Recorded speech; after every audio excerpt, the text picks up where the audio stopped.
Hey, this is Steve. I'm going to just demo this with a pick a little bit because the other demos were finger style. So, and I'm playing from a bit of a distance here.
This is an amazing guitar. Let me just talk about it just a little bit here. It's a 56 Gibson for one thing, and I mean, you look at an old Strad violin with repairs and they can sell for millions. I think this is an undervalued guitar. I think I'm selling it at a very reasonable price. I still think it's a good investment, even though it's got, some issues in the top. If you're the kind of person that's like, has to have a guitar or wants a guitar that's totally perfect, this is probably not for you. If you're the kind of person, though, that would like to get one of the best tones on the planet, for $2,500, that will blow away anything new out there, this might just be your next guitar. And I'll tell you, man, if you ever decide you want to sell it, all you have to do is get it in the hands of somebody who's a player, and they will fall in love with it just like I did. Because somebody came over to buy something from me. They happened to have this guitar with them. I opened the case. I smelled it. I went, oh, my God. I played it. I was like, oh, man, I've got to have it. And I emptied out my bank account and bought it. It's that cool of a guitar. You just, if you're a player and songwriter, or, you're into recording, you're a producer, you own a recording studio, whatever, this is a really nice piece. It's got cracks on the top. It's a little hard to define them all. There's got one like 3 or 4 inch one on the lower belt here. There's one, 3 or 4 inch one up here. There's a splice down here. I think the top looks really artistic. I'm not super, picky. To me, it looks kind of relic-like. The back of the guitar and the back of the neck are really cool. But to me, it's very artistic. It's an old vintage guitar that's been played a lot. That's why it sounds so great. Some of the things on the top, it's hard to say whether they're a crack or not because there's some overspray. And so, I put in the ad, 3 or 4. There could be a couple more. I see 2 that I know qualify, and some of the other ones I'm not quite sure. It could be 3. But like I said, if cracks are an issue with you, please don't buy it. I don't want to go through any hassles with this. This is a really unbelievably sounding guitar. It deserves to be in the hands of a player, and I also believe it's a really good investment because it is what it is. It's a 56 Gibson. And whoever did the neck reset did a really, really good job on it. It just sounds incredible. It's just got a really nice tone to it.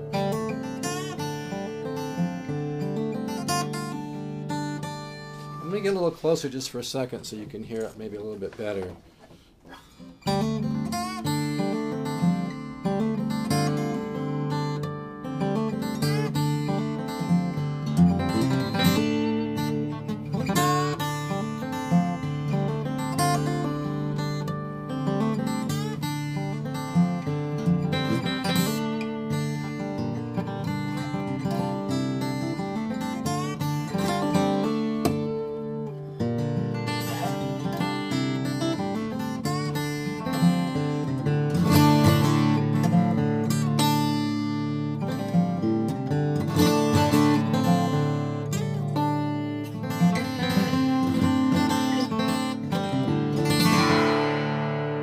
hear that mid-range right there.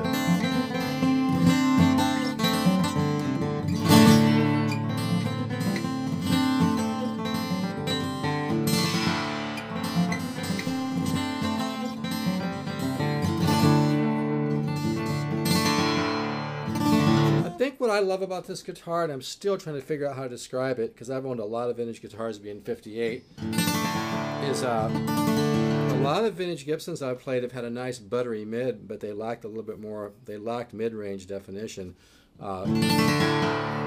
This guitar has got a lot more sparkle in the mid-range, but it's still got that kind of buttery vintage Gibson sound. The smell, by the way, is unbelievable. You'll fill a whole living room with that vintage smell. But the mid-range, the whole balance of the voice is very nice and balanced, very orchestral. But the mid, and it has buttery, kind of a holographic buttery thing, with, you know, definition with space around the notes, but more definition than I've heard in any vintage Gibson I've ever played, which is why I just had to buy this. I mean, it's funny. Somebody just walked over to my house. I was like, oh no, here we go, you know. But unbelievable guitar. You can hear it. It just has a really...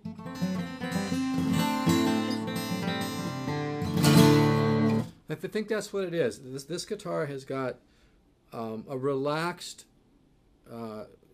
definition and a sparkle in the mid-range, that kind of growly sparkle, to where it doesn't have that kind of thuddy, you know, just buttery Gibson sound where the mid-ranges are buttery. It's got more definition, but it still has that character of an old Gibson vintage guitar. It's very hard to describe the tone on this. I asked my wife; she's a great player, and she's done, you know, was interviewed by UCLA Radio and whatnot, and she mentioned the word kind of crystalline quality, but it's an amazing guitar. Like I said, to me, it's just it has so many elements going for it. So I'm not here to do any hard sell. I mean, I want somebody to buy this who's really would appreciate a very, very high quality guitar, because this is a hard guitar to let go of, and I'm real into acoustic, as you can tell.